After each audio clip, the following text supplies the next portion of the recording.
On va maintenant lire la presse de ce vendredi. C'est avec vous, Axel. Mais bonjour, Axel. Bonjour. Et d'abord, la question que nous nous posons tous en France, à quand un troisième confinement? Oui, ça semble bel et bien acté. Ce confinement aura lieu, mais sous quelle forme et surtout quand? C'est la une de la Dépêche du Midi, la presse locale qui a souvent des unes inventives ou en tout cas qui interpellent. Regardez, reconfinement, c'est pour quand? Semble se dire cette jeune fille devant son ordinateur qui se prend littéralement la tête à deux mains alors que les chiffres de l'épidémie sont mauvais. Rappelle la Dépêche du Midi, la tergiversation du gouvernement pour décider d'un troisième confinement, mais les nerfs des Français à rude épreuve et certains sont même tentés par la désobéissance civile. Et sur cette question, les Échos a une théorie. Oui, une théorie sur les décisions politiques sous le titre « Les limites de l'élastique ».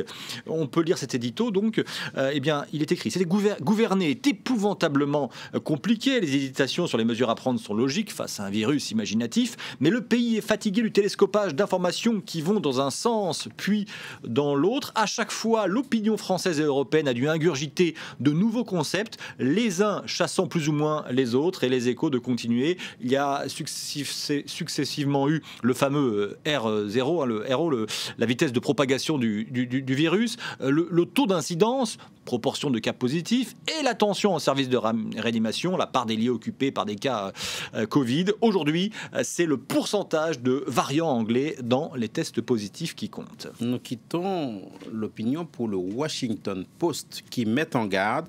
La pandémie ne s'arrêtera que si tous les continents profitent de la vaccination, dit le journal américain. Le problème fondamental réside dans la façon dont le vaccin est distribué, ou plutôt les vaccins sont distribués dans le monde.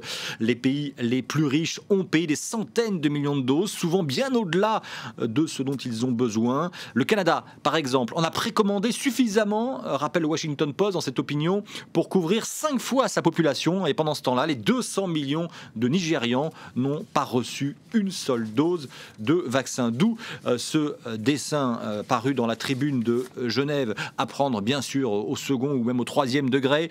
Regardez, Covid, va-t-on vers un passeport sanitaire? Et on voit un policier aux frontières qui récupère un passeport africain et vacciné. Ça semble louche, encore une fois bien sûr, à prendre au troisième degré, cet humour dans le journal suisse. Et puis pour terminer, je vous propose de regarder cette tribune publiée par l'ancien Premier ministre grec Alexis Tsipras dans le média Politico.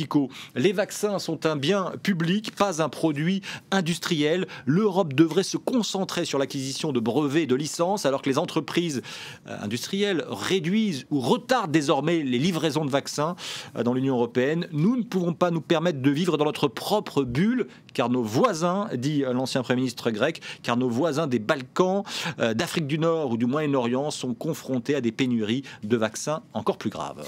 Dans la presse aussi, une visite polémique de Boris Johnson, c'est-à-dire dans le Figaro. Oui, en Écosse, le Premier ministre britannique s'est rendu hier pour une offensive de charme destinée à calmer les désirs d'indépendance. Comme l'écrit le Figaro, Bojo, son surnom, veut vacciner l'Écosse contre l'indépendantisme. Mais comme l'a rapporté aussi le quotidien Vision, des Britanniques ont dénoncé Boris Johnson à la police pour avoir fait un voyage qu'ils jugent non essentiel en période de confinement.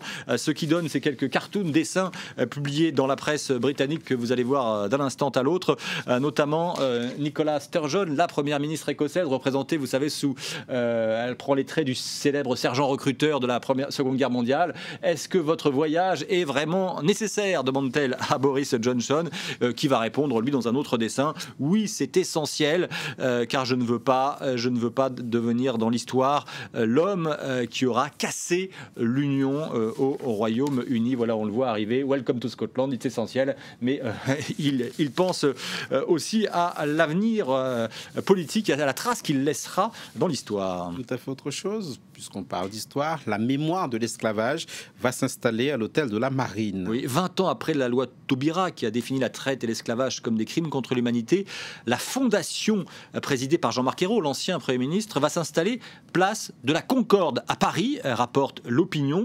Tout un symbole, les locaux de l'hôtel de la Marine qui vont donc accueillir cette fondation pour la mémoire de l'esclavage, eh bien ces locaux ont longtemps abrité le ministère de la Marine, mais aussi le ministère des colonies. Et on finit avec un mot de sport, de handball, plus spécifiquement, ça va bien pour l'équipe de France. Oui, sabre au Caire et non pas sabre au clair, écrit l'équipe, les Français qui partent à l'assaut de la Suède et du podium mondial cet après-midi dans le stade du Caire en Égypte, avec une certaine idée de sa force retrouvée. La France, qui avait commencé ce championnat du monde de handball en difficulté et qui finalement, encore une fois, est en demi-finale. On leur souhaite bon vent. Merci beaucoup, Axel May. C'était la revue de presse. Courte pause dans Paris Direct. On se retrouve dans quelques instants pour la suite de cette émission.